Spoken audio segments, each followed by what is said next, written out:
Assalamualaikum warahmatullahi wabarakatuh. Perkenalkan saya Pita Fitria Yusuf, NRP 530125053, jurusan Manajemen Pelabuhan, kelas MP1B. Baik, terima kasih atas kesempatan yang telah diberikan. Saya dari kelompok 3 izin memaparkan materi mengenai perbedaan jenis-jenis topologi beserta kelebihan dan kekurangannya masing-masing. Sebelumnya, apa sih itu topologi? Topologi jaringan adalah cara atau pola penghubung antar komputer dalam suatu sistem jaringan, baik secara fisik maupun logis. Setiap jenis topologi memiliki karakteristik, kelebihan, dan kekurangannya sendiri, tergantung pada kebutuhan pengguna. Adapun jenis-jenis topologi, yang pertama topologi bus. Topologi ini digunakan pada jaringan berbasis kabel koaksial di sepanjang konektor dan non-client. Konektor yang digunakan pada topologi bus yaitu terminator, BNC, dan TNBC. Kelebihannya murah dan sederhana, mudah menambah workstation baru, sedikit kabel. Kekurangannya sulit dikembangkan, rentan tabrakan arus data. Jika kabel utama putus, jaringan terganggu.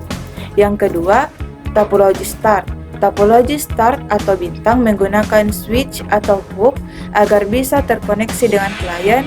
Di antara berbagai jenis topologi, topologi start adalah yang paling sering digunakan. Kelebihannya, mudah dikelola dan dikembangkan, gangguan pada satu klien tidak memengaruhi lainnya, keamanan tinggi. Kekurangannya, biaya tinggi atau banyak kabel, ketergantungan pada hub atau switch pusat. Yang ketiga, topologi ring.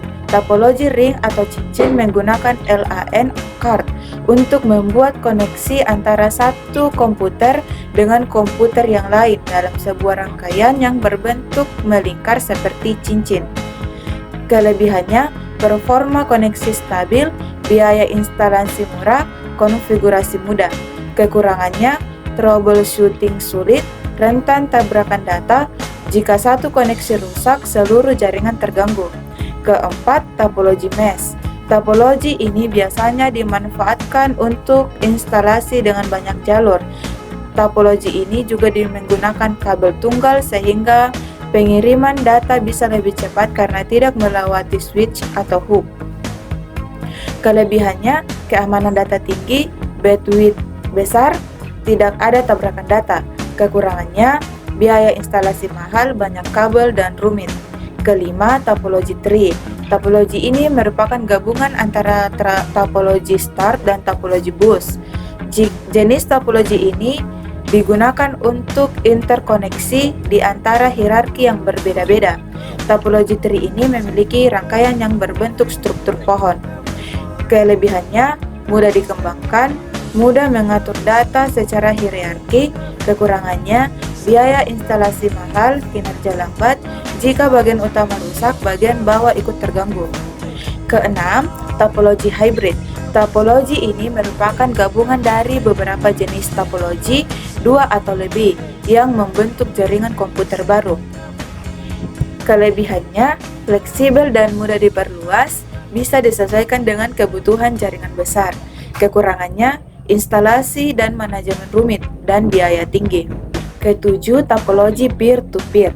Topologi ini cukup sederhana karena yang dihubungkan hanya dua komputer dengan satu kabel untuk berbagi data. Kelebihannya, murah dan mudah dipasang, tidak butuh server khusus. Kekurangannya, tidak bisa dikembangkan, keamanan rendah, troubleshooting rumit. Kedelapan, topologi liner. Topologi liner menggunakan satu kabel di setiap komputer sebagai konektor di masing-masing titik sambung. Kelebihannya, sederhana, menggunakan sedikit kabel, mudah dikembangkan. Kekurangannya, keamanan data rendah dan lalu lintas data padat. Baik, itulah tadi pemaparan materi dari saya mengenai perbedaan jenis-jenis topologi beserta kelebihan dan kekurangannya masing-masing. Sekian dan terima kasih.